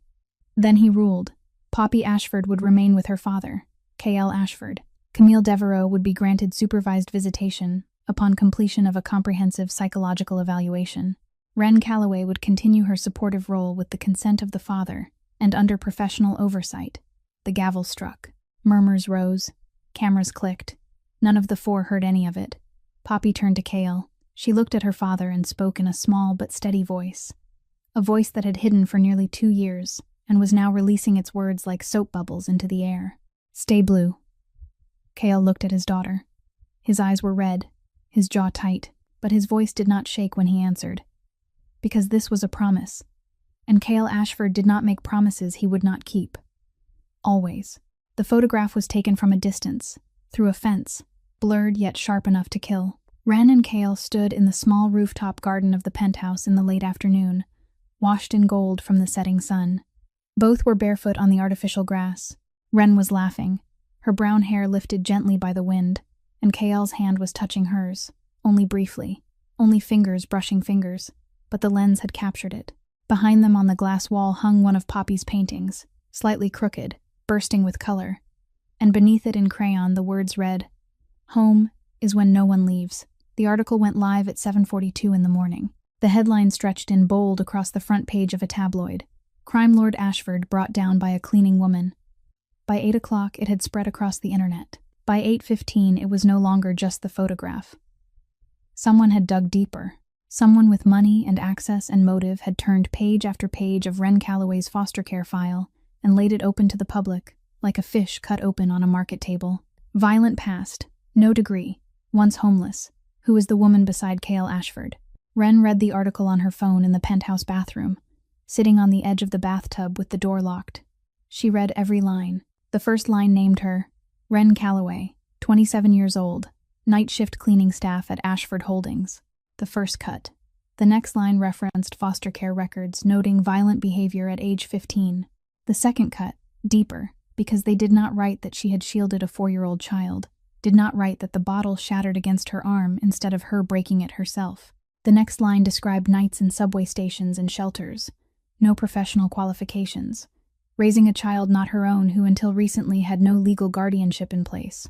Line after line. Each sentence a blade reopening wounds she had spent 27 years stitching closed. Each line exposing what she had buried not out of shame but because it hurt. Because whenever people looked at her past, they did not see the child who survived. They saw a file. They did not see a scar. They saw violent history. They did not see a 16-year-old girl working 3 jobs to afford a closet-sized room. They saw no degree. She turned the phone off and set it on the edge of the tub. She looked at her hands, rough from soap and mops, from carrying Jonah for 4 years and carrying herself for 12. Then she unlocked the door and stepped out. Jonah sat on the living room sofa, holding Cale's phone, his eyes wide behind his glasses. He had read it. He was 8 years old and he had read the headline, seen his sister's name beside words no child should read about the person he loves most. Why are they writing bad things about you? His voice small and shaking. In that way, a child tries not to cry because he thinks his tears will hurt someone else more. Ren sat beside him and gently took the phone from his hands. Because sometimes people fear what they do not understand, Bug. But you are not bad. I know. And you know. And Poppy knows. That is enough. She held him while he cried quietly into her shoulder. Tears soaking through the thin white shirt that now the whole country knew had cost $3. In the sealed room downstairs, K.L. Ashford was boiling. Not loudly. The way water boils beneath a tight lid, no steam escaping while pressure builds by the second. Frank stood across from him. I know who leaked the file, Cale said in a voice so level Frank understood at once that this was the most dangerous state. When Cale did not shout but spoke as if reading from a menu. One of Camille's people. Her former attorney has ties to the newsroom. One call, $20,000, and Ren's foster file lands on an editor's desk. He looked at Frank. I want it handled. Frank knew what handled meant. For 15 years he had handled more than he cared to remember. But before he could respond, the door opened. Ren stood in the doorway, eyes red, back straight.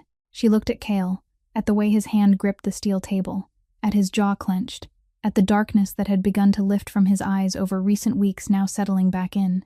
Do not, she said. Kael turned to her. They dragged you across the front page. I know. They turned your past into a weapon. I know. And you want me to do nothing. Ren walked toward him and took his hand. Smaller, rougher, warmer, closing around the hand that gripped the table until he let go. Do not become what they want you to become, she said. Poppy is watching. Cale looked down at her hand in his, the hand with the long scar beneath the sleeve, the hand that had blown soap bubbles for his daughter, the hand that had held Jonah when he cried, the hand now holding him back from the edge. 15 years in Declan Ashford's world had trained him to leap from whenever attacked. He drew in a breath, deep and slow, and let it out.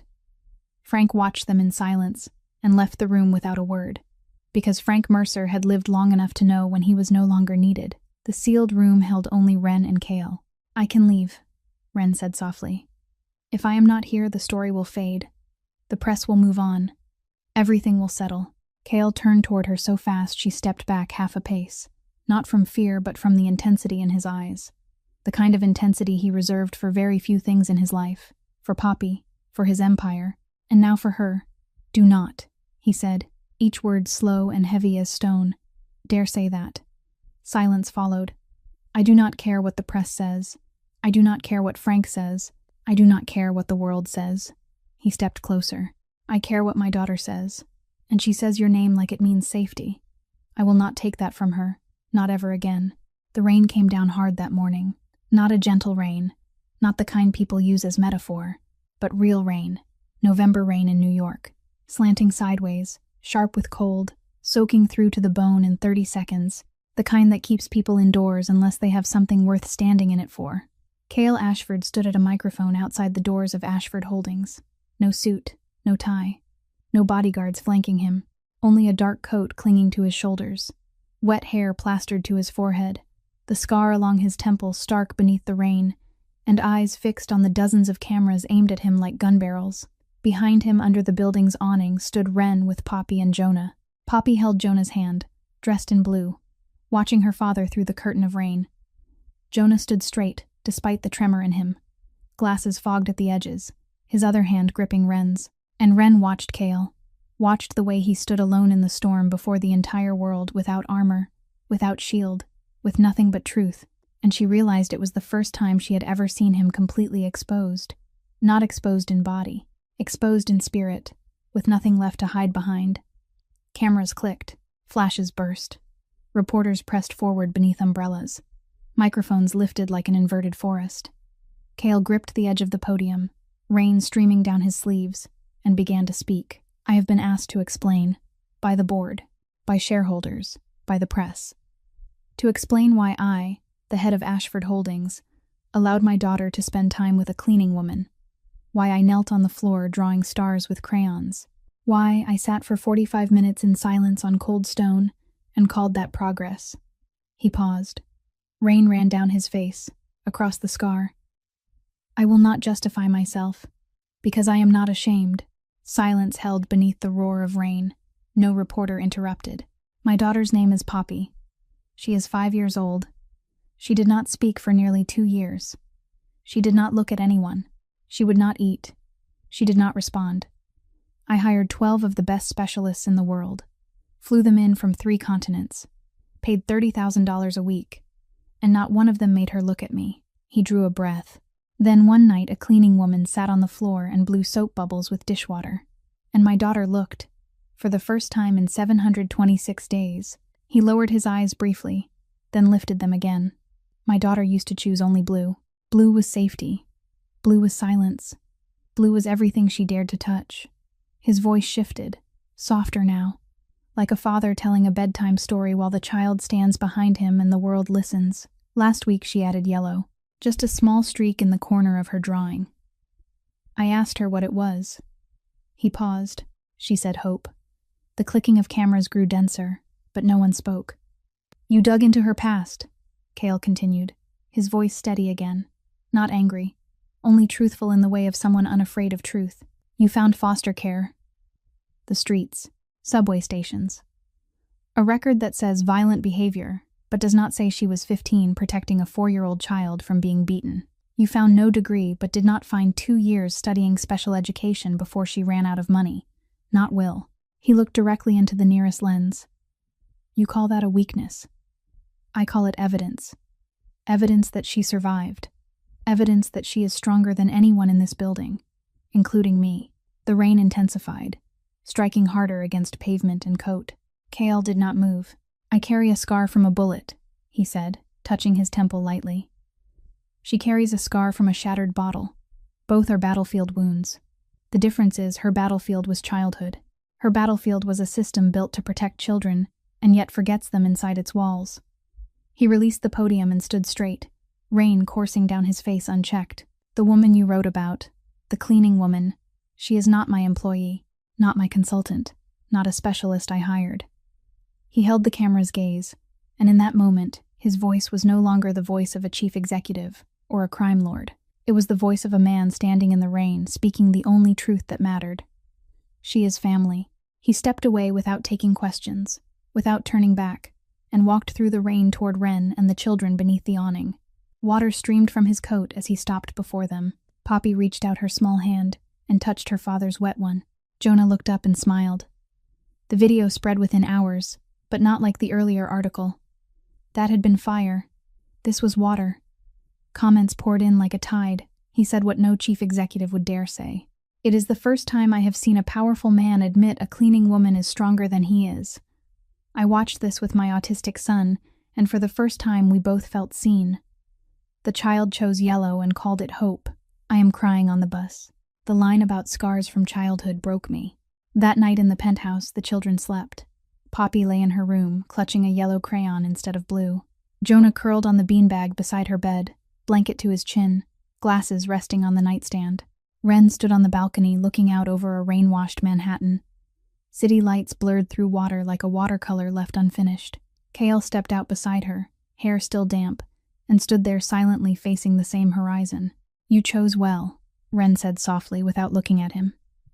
Cale did not answer at once. He stood in the fine mist, drifting onto the balcony, and gazed at the city where he had built an empire. The same city beneath whose bridges she had once slept. And he thought that perhaps for the first time in 36 years, he had done something his father might not recognize, but his daughter one day would be proud of. "I did not choose," he said at last. "I just stopped hiding." That afternoon, before darkness settled in, Poppy did something no one expected. She sat on the picnic blanket, with the crayon box open in front of her, and her hand did not reach for blue. It did not reach for yellow. Her hand moved toward orange, then red. Ren watched. Jonah watched. Both held their breath but said nothing, because both had learned that silence was the deepest form of respect when Poppy was choosing. The orange crayon moved first, long warm strokes like late sunlight, then red, stronger, brighter. Poppy drew something she had never drawn before. A sunset. A sky burning red and orange above the three familiar figures. The one with glasses. The one with long hair. The one with the scar. Jonah tilted his head. "You used red. You do not like red." Poppy looked at the picture. Then at Jonah. "Red is not scary anymore," she said softly but clearly, choosing each word the way she chose color. "Red is brave." Ren pressed her lips together and glanced toward KL standing in the doorway. He had heard. His eyes shone in that rare way they did when Poppy spoke, the look of a man handed something too large to carry with one hand. But he did not step inside. His phone vibrated in his pocket. He looked at the screen, his face closed instantly, like iron shutters dropping. He left the doorway and moved quickly down the hall, and Ren understood the other world had knocked. The sealed room. Frank Mercer was already seated. On the steel table sat a small cardboard box. Kale looked at it. "What is this?" Frank lifted the lid. Inside was a doll. Black curly hair, large eyes, white dress. Around its neck a blue ribbon tied in a bow. Kale went still. Not from fear, from understanding. The doll's dark curls resembled Poppy. The blue ribbon was Poppy's color. It had been delivered to the penthouse that morning, slipped through layers of security, and left at the door without a note because it did not need one. Volkov. "There was no letter," Frank said. "There did not have to be. The message is clear. He knows about the girl. He knows about the cleaning woman. He knows she is the weak point. And he is saying he can reach your daughter whenever he wants." Kale stared at the doll. His hand tightened slowly, finger by finger, as if crushing something invisible. His knuckles blanched. His jaw clenched hard enough that if Ren had been there, she would have heard his teeth grind. "Leave her," Frank said, his tone not cold, not heated, only tired in the way of a man who has given the same warning too many times. "Or I cannot guarantee safety. For her, for the boy, for Poppy." Kale did not look at Frank.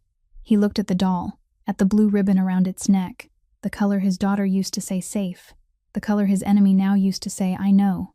"Call Volkov," Kale said. Frank blinked. "For what?" "Negotiate. I will give up the Newark port route." Silence fell heavy. Frank stared at Kale as if watching a man shoot himself in the foot. "The Newark route is worth $20 million a year. My daughter is priceless." Frank did not answer at once. He studied Kale, the man he had followed for 15 years, the man Declan Ashford had trained never to retreat, never to concede, never to let emotion decide territory. And now that man was cutting $20 million from his empire because of a cleaning woman and 2 children. Declan would never. Declan did not have Poppy. Kale cut in. "I do." Frank nodded, stood, left the room. There was nothing more to say when a man had decided, and decided with something stronger than logic, love. That night in Poppy's room, the old plaid blanket lay across the floor. Debussy played softly. Jonah slept on the beanbag, blanket to his chin. Poppy sat drawing, and Kale sat beside her with his legs stretched out and his back against the bed, fingers smudged with crayon as on every other night. But this time he paused. He looked at his hand, the hand holding the blue crayon. The hand with calluses across the knuckles, calluses not earned from crayons. He studied it for a long time, and Ren, seated opposite, noticed. "Are you all right?" she asked gently. Kale did not look up. "This hand has done things I do not want my daughter to know about," he said quietly, each word heavy. "And now it is drawing stars for her. I do not know if I deserve that." Silence lingered while Debussy drifted through the room. Poppy colored beside them, either not hearing or hearing and not reacting, safe inside her world of shades. Ren looked at Kale's hand, at the hardened skin, at the blue crayon held between the same fingers that once held something else. "That hand is here," she said. "That is what matters." Kale looked at her for a long moment, then nodded lightly, as if someone had given him permission to breathe. Poppy set down her crayon, looked at her father. Then she pulled a red crayon from the box and handed it to him. He took it and met her eyes. With the same hand that had pulled a trigger for the first time 15 years earlier, he drew a heart. Awkward, uneven, one side larger than the other, the outline slightly shaky. Poppy studied the crooked red heart her father had made, tilted her head, then said a word she had never said to him before. A word not of judgment, but of teasing, the kind of word only a child who feels completely safe dares to use with her father. Ugly. Kale looked at her, then he laughed. Not a small smile. A real laugh that rose from his chest. The laugh of a man Wren suspected had not laughed like that since he was a boy in Brownsville before the day his father was shot. "I draw badly," he said, eyes bright, "but I am here." Poppy nodded. "I know." The idea began with a drawing. The drawing of 3 people beneath a red-orange sky that Poppy had made that night, the one with the sunset and the star and 3 figures standing side by side. Wren studied it for a long time before she said to Kale, "She is drawing the world she wants to live in. What if we build it?" And Kale, the man who had surrendered $20 million to keep his daughter safe, looked at the picture and nodded as if this were the simplest business decision of his life. They found an old building on the Lower East Side, 3 stories, red brick walls, arched windows, once a printing factory and now abandoned. Kale bought it with a single phone call, but Wren was the one who designed it. 2 wings, the right wing named Poppy, for special children, a sensory room with gentle light and soft fabrics and quiet music, an art therapy room with crayons and paper and soap bubbles, a place where silence was not something to fix but a language to honor. The left wing named Wren, for foster children, a place of safety, with warm food at midnight, with blankets that did not have to be shared between 3 children, with someone to tell a story before sleep, with a bedroom door no one kicked open at 2 in the morning, with a place to set a backpack down without fearing it would have to be grabbed again in a hurry. And between the 2 wings, at the point where they met, a clear glass wall so the children on each side could see one another, because Wren believed that the children who were abandoned, and the children the world misunderstood, had more in common than anyone imagined. Construction took 4 weeks. Every day after Poppy's nap, all 4 of them went to the old building. Jonah painted the stars. He stood on a low chair with a yellow brush and painted stars across the ceiling of the storytelling room in the Wren wing, because he said every child lying there should look up and see stars, because stars do not leave. Poppy painted the walls, blue first, then yellow, then orange. She used her hands, not brushes, pressing her small palms against the wall, leaving giant handprints in different colors, and no one told her to keep the lines straight or the coats even. Kale rolled up the sleeves of his white shirt, took a paint roller, and painted so awkwardly that Jonah had to stop and say, "Mr. Kale, paint goes in one direction, not 4 at once." Kale looked at his blotched wall, looked at Poppy's bright handprints, looked at Jonah's ceiling full of stars, and said, "Mine is abstract art." Jonah pushed his glasses up his nose. "Yours is messy." Poppy laughed. A small sound, soft but clear, and all 3 adults in the room pretended not to hear, because they had learned that sometimes the best response to a miracle is no response at all. Late in the afternoon, when sunlight slanted through the arched windows and fell across the paint-splattered wooden floor, Wren changed out of her old coat. She put on a jacket she had not worn in years, the one from when she was 19, the one she had worn the day she took Jonah home, and when she slipped her hand into the pocket, her fingers brushed against something, a folded piece of paper, small, soft with age. She pulled it out and opened it, and stopped in the middle of the room. A crayon drawing, lines unsteady and crooked, made by a child of 6 or 7. A house, red roof, yellow windows with curtains, a low white fence, the front door open and unlocked, and beneath it, in clumsy handwriting from a child just learning to write, the pencil pressed so hard the last letter tore the page, "Home of Wren." She stood there in the half-built space, in the smell of fresh paint and sawdust and late light, holding a drawing from 20 years ago, a drawing she did not remember making but recognized at once, because that child had drawn exactly what she did not have, had drawn what she wanted with her whole 6-year-old heart, had drawn the house no one gave her. Her eyes reddened. She did not cry. The tears rose and held at the rim because she had practiced holding them since she was younger than the drawing in her hands. "This is the room I wish I had when I was little," she said softly, her voice trembling, speaking to no one, speaking to the drawing, speaking to the 6-year-old girl curled in the corner of a foster home, sketching a house with a borrowed crayon. Cale stood behind her.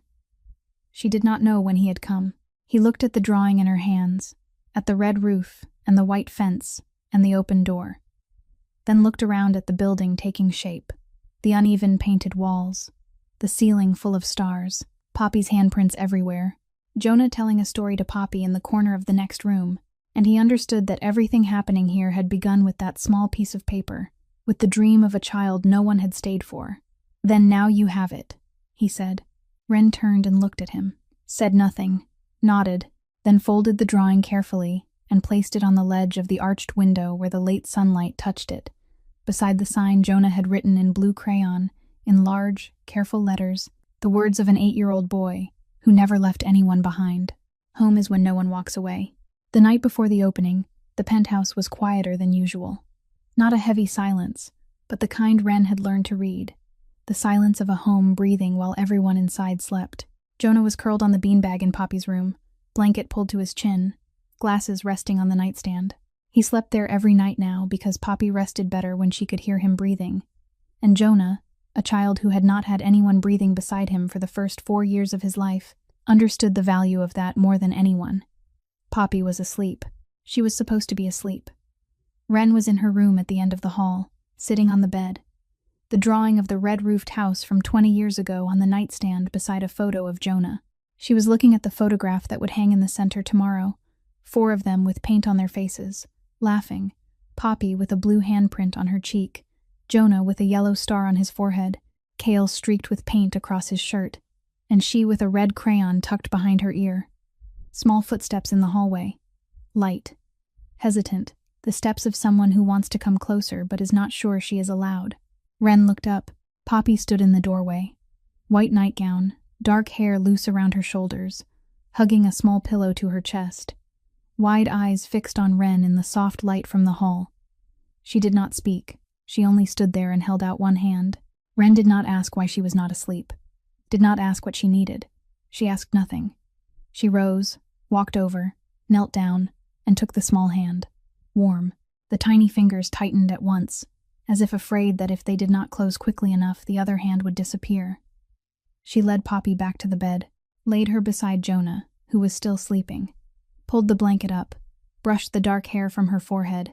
Then Ren sat on the floor beside the bed, back against the frame, exactly where she sat every night, exactly as Lena had once taught her. Lower your body, stay beneath the child's line of sight, so when they look down, they see you are still there.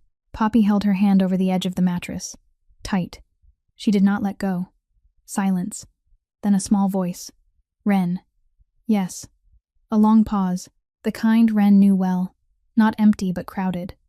Words lining up behind a door waiting for a child to be brave enough to open it. She did not rush her, did not prompt. She simply sat there, her thumb moving gently over the back of Poppy's hand, and waited. Debussy drifted softly from the small speaker. Jonah breathed steadily. Manhattan glowed beyond the window.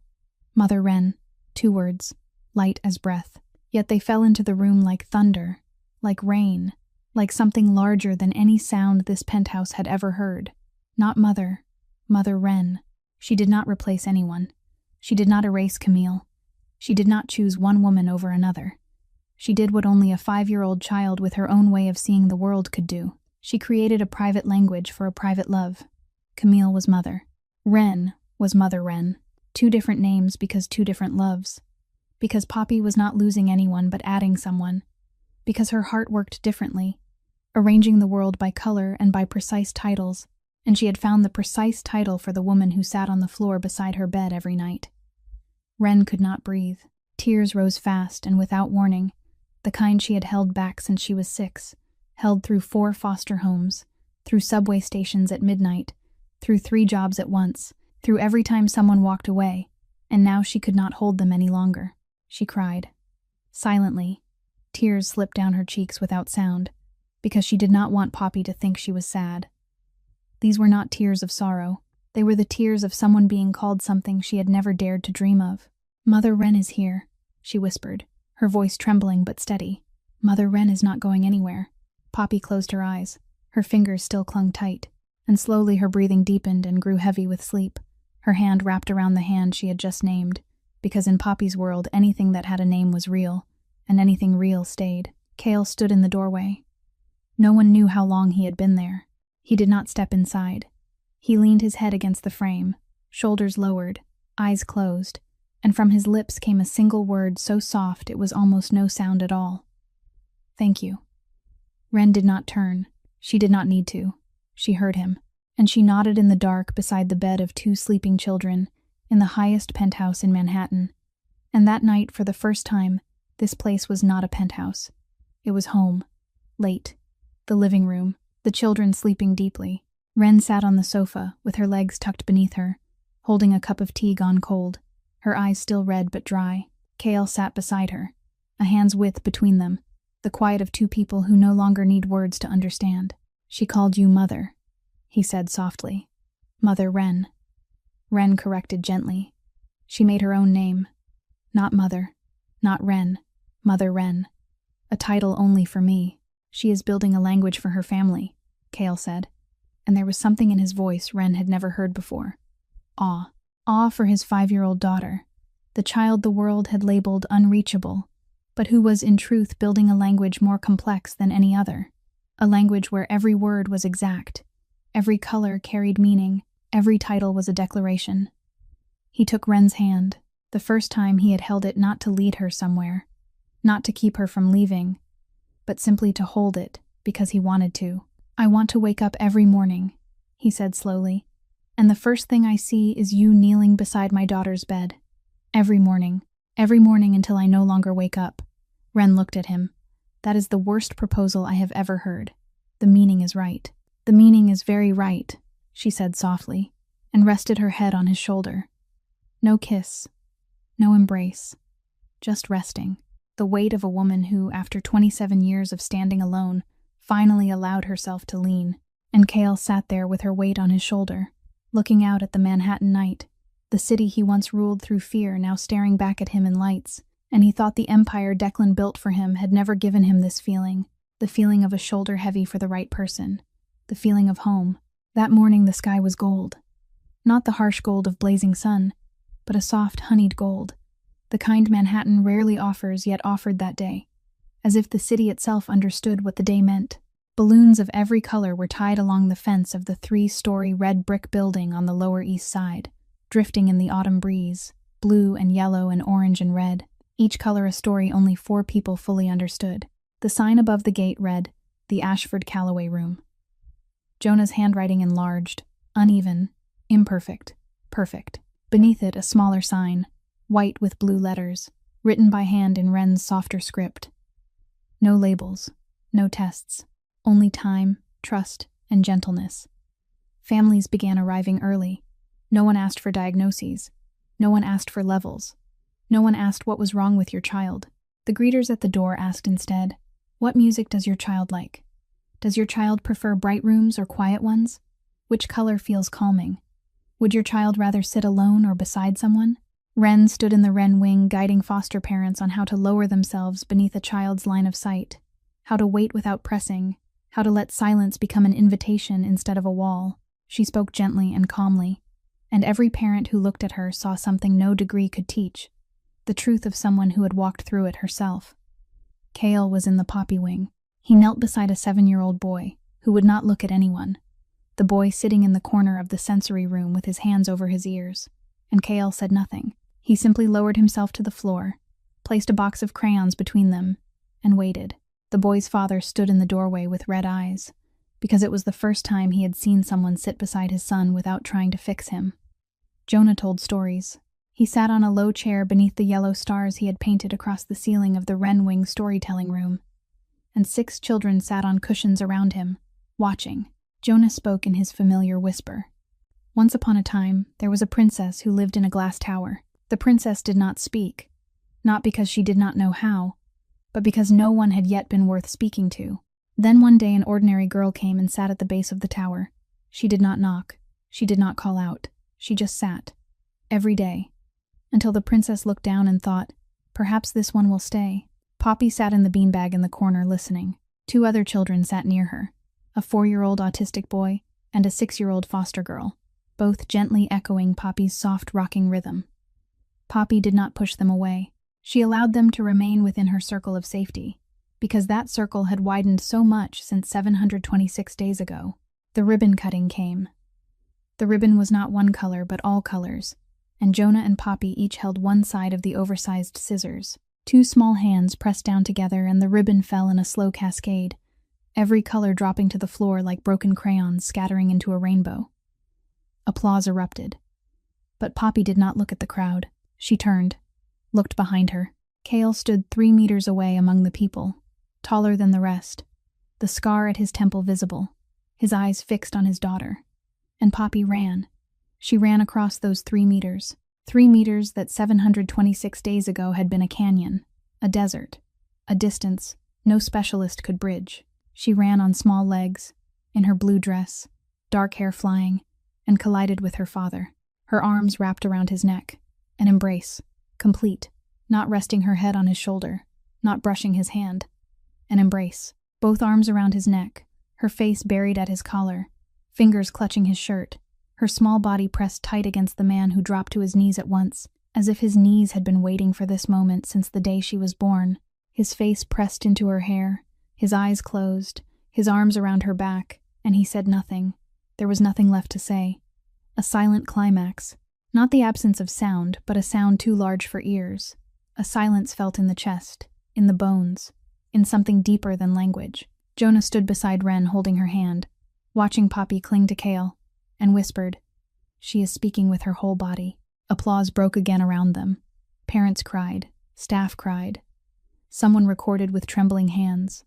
But the 4 at the center did not hear.